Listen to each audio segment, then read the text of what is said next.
और इस बीच हमारे पास एक अहम खबर बिहार के बेतिया से आ रही है, जहां पर बदला लेने के लिए एक मां और बेटी के साथ बलात्कार का मामला सामने आया है।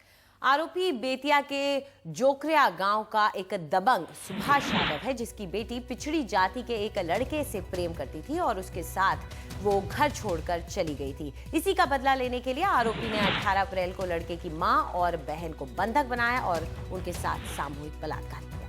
मेडिकल जांच में बलात्कार की पुष्टि भी हुई है। पुलिस ने इस मामले में 6 लोगों के खिलाफ केस दर्ज किया है और सभी आरोपियों को गिरफ्तार कर लिया है। मनीष कुमार हमारे सहयोगी हमारे साथ जुड़ रहे हैं ज्यादा जानकारी के साथ। मनीष, पूरी घटना के बारे में और क्या जानकारी मिल पा रही है? जो 6 लोग गिरफ्तार किए गए वो कौन है और जो लड़का लड़की थे जिनका गुस्सा उतारा गया वो दोनों अभी कहां हैं? देखिए, उन दोनों के बारे में फिलहाल कोई पता नहीं है और ये जो घटना हुई है, जो लड़की गायब है, जिसके बारे में 9 अप्रैल को प्राथमिकी दर्ज कराई गई थी, जिसमें परिवार वालों ने यह भी दावा किया था कि वो मानसिक रूप से विक्षिप्त है। और उस लड़की के बारे में उन लोगों को शक था। जो ये एक परिवार है, सुभाष यादव का परिवार है, मंझौलिया थाना के जोकटिया गांव में। उनको शक था कि ये अनवर साहनी जो लड़का है, जो वो भी अभी करीब पिछले 1-2 महीने से गायब है अपने गांव से, तो उसके परिवार वालों को उसके बारे में, उसके वेयरअबाउट्स के बारे में पता है, लेकिन वो बता नहीं रहे हैं। इसी के लिए उन्होंने अनवर साहनी के माँ और उसकी बहन जो माइनर है, दोनों का पहले उसे बंधक बनाया और उसी दिन रात में उनके साथ सामूहिक बलात्कार की घटना हुई। जो पुलिस का कहना है कि बाद में मेडिकल जांच में भी इसके बारे में पुष्टि हुई और जिन लोगों को नामजद बनाया गया था, जिसमें जो लड़की जो अभी गायब है, उनके परिवार के 6 लोगों को नामजद अभियुक्त बनाया गया था, जिसमें उनके पिता के अलावा करीब 3 भाई, चाचा और 2 और संबंधी थे। उन 6 लोगों की फिलहाल गिरफ्तारी तो हो गई है। 2 लोगों ने की तुरंत गिरफ्तारी की और 4 लोगों ने 3 दिन पहले कोर्ट में जाकर आत्मसमर्पण किया था। सुशांत जी, मनीष, ऐसे में जब ये सब कुछ हुआ, पहले बंधक बनाया गया माँ बेटी दोनों को, फिर उनका बलात्कार हुआ, क्या इलाके के लोगों को नहीं पता था? घर परिवार वाले पुलिस के पास गए थे क्या?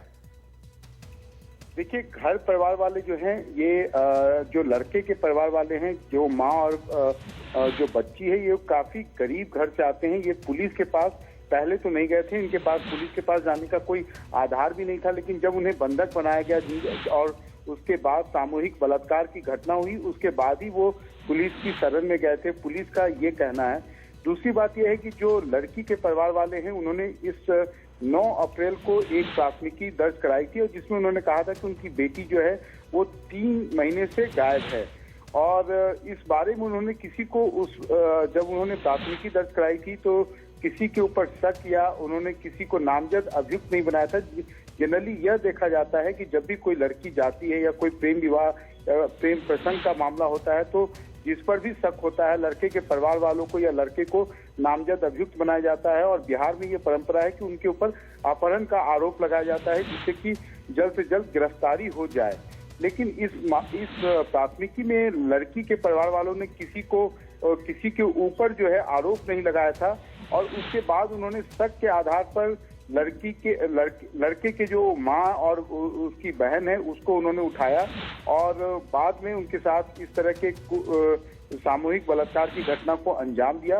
पुलिस का कहना है कि अगर परिवार वाले पहले आते तो वो उनके सुरक्षा के लिए कोई उपाय भी कर सकते थे, लेकिन ऐसा कुछ हुआ नहीं था। और अमूमन जब गरीब घर के लोग होते हैं तो वो पहले किसी पुलिस के पास नहीं जाते हैं, क्योंकि उनकी सुनता कोई नहीं। जी, इस पूरी जानकारी के लिए शुक्रिया आपका मनीष। हमारे संवाददाता हमें बता रहे थे कि किस तरह से एक दबंग ने बेतिया इलाके में अपने गुस्से का ये घिनौना रूप दिखाया। बदला लेने के लिए उसने एक मां और एक बेटी के साथ सामूहिक बलात्कार करवाया। 6 आरोपियों को गिरफ्तार किया गया है। सामूहिक बलात्कार की यह खबर है। एक छोटे से ब्रेक ले रुक रहे हैं, जल्द लौटेंगे।